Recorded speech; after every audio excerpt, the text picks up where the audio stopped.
আচ্ছা, এই চাঁদটা তো সবসময় এরকম স্বচ্ছ আলো এবং পরিষ্কার আকাশের মধ্যে থাকার কথা। কিন্তু কিছু কিছু সময় আকাশের মেঘগুলো কেন এই চাঁদটাকে ঢেকে দেয়।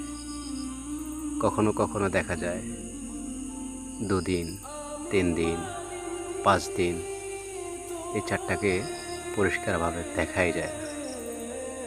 মেঘে আচ্ছাদিত থাকে, মেঘে ঢেকে যায়। এমনটা তো হওয়ার কথা ছিল না। আকাশটা তো সবসময় এরকম পরিষ্কারভাবে থেকে চাঁদটাকে পৃথিবীর বুকে আলো দেওয়ার কথা ছিল। আসলেই কি তাই?